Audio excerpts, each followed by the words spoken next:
God. Yes.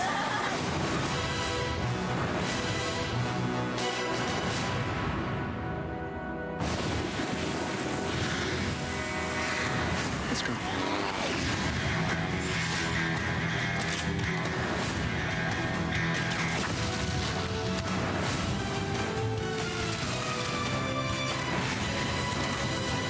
Nobody ever dive in too careful. Words to live by.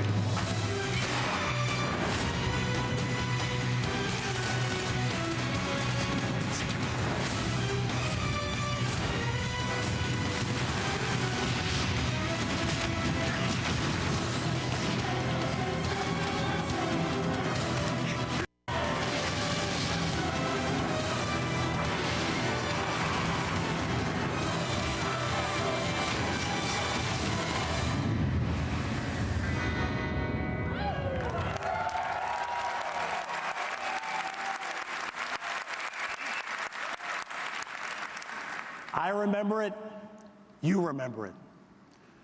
But there are people watching today who aren't old enough to understand the impact that GoldenEye had when it first hit the market.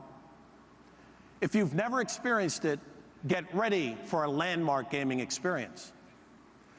On the other hand, if you do remember those multiplayer nights, there's only one thing I need to say.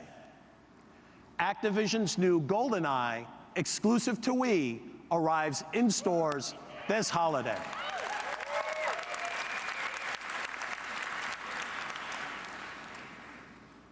There's an entirely different kind of hero whose global reach has spanned 8 decades. A mouse named Mickey. Our parents grew up with him, we grew up with him, our kids and grandkids will grow up with Mickey Mouse.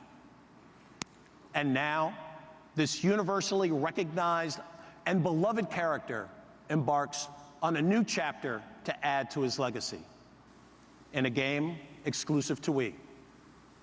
It's called Disney Epic Mickey, and it sets a new tone and a new direction for this world-renowned icon.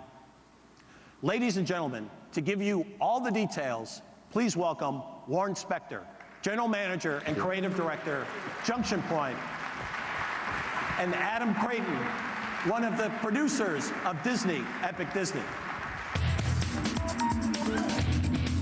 Thank you. Thank you. Thanks, Reggie, and hello to all of you.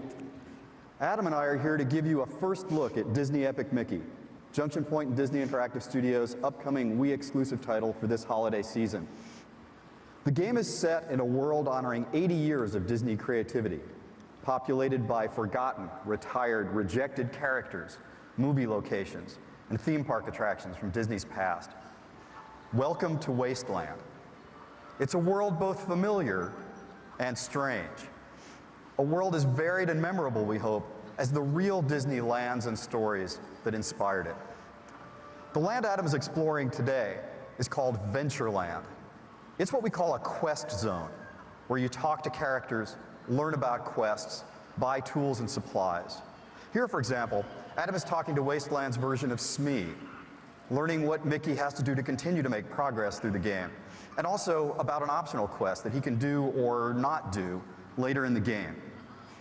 In Ventureland, in addition to Smee, you may recognize some other characters from the film Peter Pan, but a little changed. And some theme park locations, also a little different than you may remember, including the Swiss Family Robinson Treehouse and the Tiki Room. Some of the Disney inspirations can be hard to spot. I mean, Wasteland is really full of forgotten stuff, but identifying it all is part of the fun. One thing is for sure, though. No one will have any trouble identifying our hero, Mickey Mouse. For decades, he's been one of the biggest movie stars in the world, a television celebrity. Constant presence at theme parks, friend and teacher to our kids. But for all the success he's achieved, it's always felt to me, at least, that he hasn't quite become the video game hero he deserves to be. If my team and I have our way, that is about to change. To take Mickey to new heights of video game success, we knew we couldn't just look back at Disney's history or Mickey's past triumphs. We had to allow Mickey to do things no other game character could do, and offer players something they'd never seen before.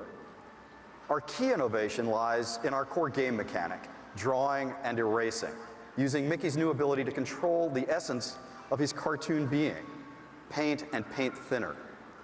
Using paint and thinner, the way Adam is here, players can erase characters, objects, walls, plants, even the ground. Or they can restore everything to beautiful painted glory.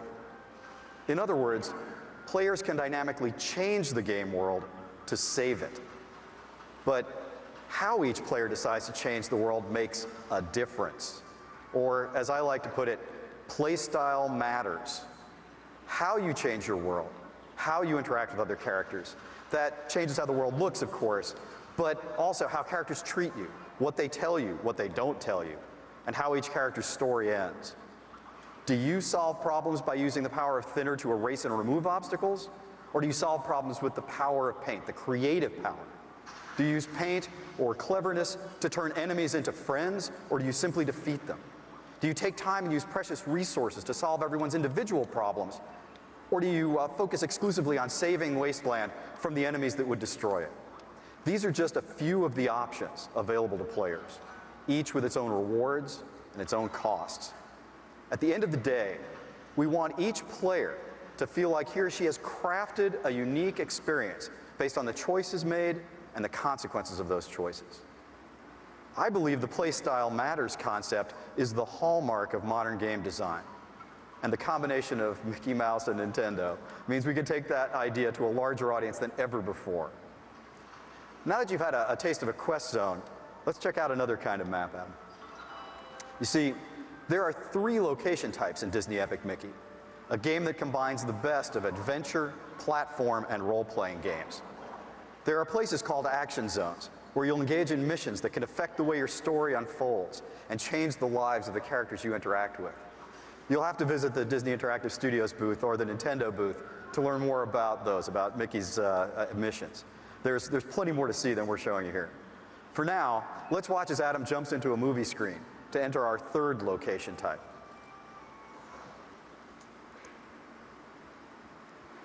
What you're about to see is called a travel zone, and it takes Mickey from one part of the wasteland to another.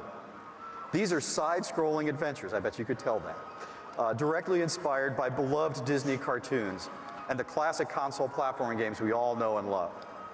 Here's one inspired by Steamboat Willie, the cartoon that introduced Mickey to the world. There are many more cartoons that appear in the actual game. In closing, let me just say how excited I am that Disney has allowed me to create a game featuring Mickey Mouse. It's the company's crown jewel. Not many people get the opportunity to work with a star of this magnitude, to be a part of an 80-year history of joy and laughter. With Disney Epic Mickey, we honor Disney's rich creative heritage, to be sure, but to be true to that heritage, we had to honor another aspect of Disney's history. Walt himself once said, "It's kind of fun to do the impossible." Innovation has been part of Disney's culture and Nintendo's from the start. To take Mickey to the top of the video game world, we had to find a balance of heritage and innovation worthy of Disney and Nintendo. I think we've done a pretty darn good job, but I invite you to see for yourself on the show floor. There are team members waiting there to show you more of the game. So show up, see how playstyle matters, experience paint and thinner for the very first time with our hero, Mickey Mouse. Thanks to everyone at Disney and Nintendo who made Disney Epic Mickey possible, and enjoy the show. Thanks very much.